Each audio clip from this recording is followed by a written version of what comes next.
Good morning. I got asked to do more about Things Fall Apart by Chinua Achebe, so let's take a look more at the story, but first, more about the author. So when we think of the story, Things Fall Apart, what might that mean? Where did that line come from? What kind of things fall apart and what might we find in the story? And what do people do when stuff falls apart? When we look at Chinua Achebe's novels, his novels focus on the traditions of the Igbo society, the effect of the Christian influences, and the clash of values during and after the British colonial era in Nigeria.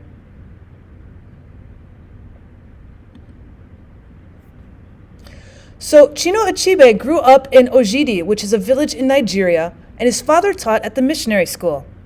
In 1958, towards the end of colonization, Things Fall Apart was published, and Chinua Achebe teaches for several decades after that, and he retired from Bard College.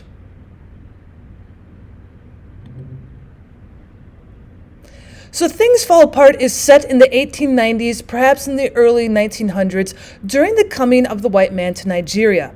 Now, in part, the novel is a response and an antidote to a large tradition of European literature in which Africans are depicted as primitive and mindless savages.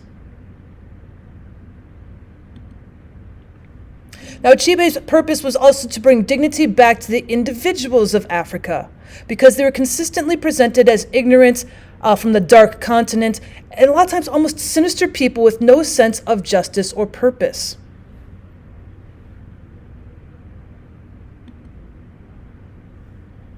So we follow the tragic hero Okonkwo. As the title suggests, things will fall apart. Now, it's important to track him as he goes throughout the story.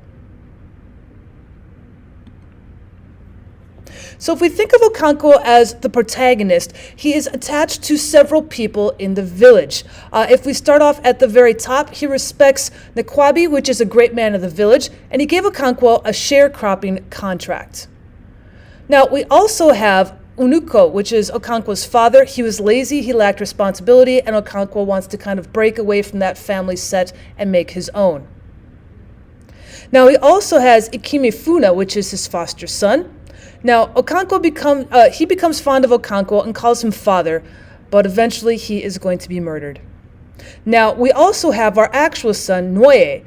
He defies his father and he converts to Christianity. Now, we also have the daughter, Ezinma, which is Okonkwo's daughter by Ekwefi, and she is not intimidated by her father at all.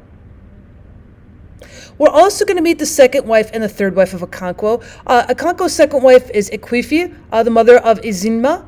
She left her first husband to be with Okonkwo, and he unfortunately beats and intimidates her. And he does the same thing to his third wife, Ojibu. She's the mother of several of Okonkwo's children.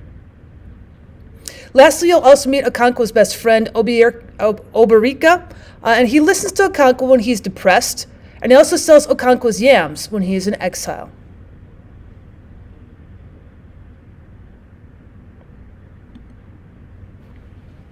Now, when we look at Nigeria, you have a lot more of the native people other than the Igbo. But when we take a look at where the Igbo are, they are close to the ocean. There are several cities in their different in their society.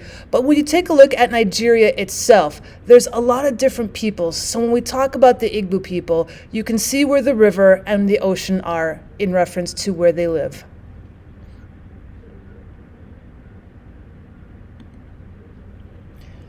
Now, Ibo villages are a few miles from each other, and even though they're only a few miles away, you're going to find the people speaking different languages.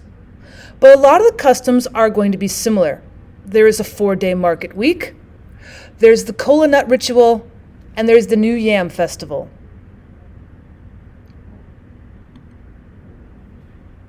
So we take a look at the indexing map itself. Again, remember when British colonization came in, they didn't really concern themselves with where the different people and the different languages were. They just concerned themselves with the different types of profit that they could make as being colonial.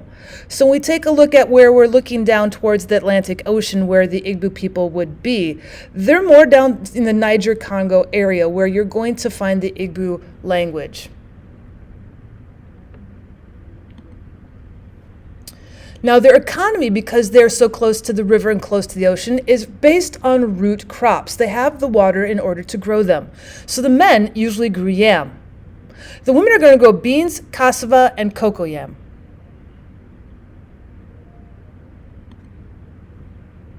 Now, you're going to also see a lot of rituals done in the story. Now, why might they be there? Again, you're going to be following Okonkwo's story, but a lot of the story has got anecdotes about the Igbo people. It almost seems like there's two stories going on, and one of them almost is a nonfiction look at the Igbo people culture. So you're going to be seeing a lot of rituals in this story. So we talk about the Yam Festival. Yam is a root tube. Looks very similar to, say, perhaps a sweet potato or a very large potato. A lot of men also like to chew the kola nuts from the kola nut tree.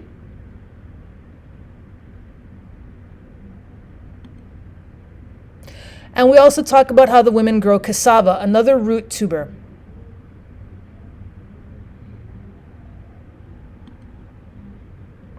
And lastly, when you do a lot of festivals, you're going to see a lot of masks being used in their dances and a lot of their ceremonies. And here are some Igbo masks that may have been used by the Igbo people. Thank you so much for stopping by to learn once again about Things Fall Apart by Chinua Achebe. If you have any other questions about Chinua Achebe or his story Things Fall Apart, please leave a comment down below. Let me know what else you'd like to learn. And as always, I'd appreciate it if you subscribed.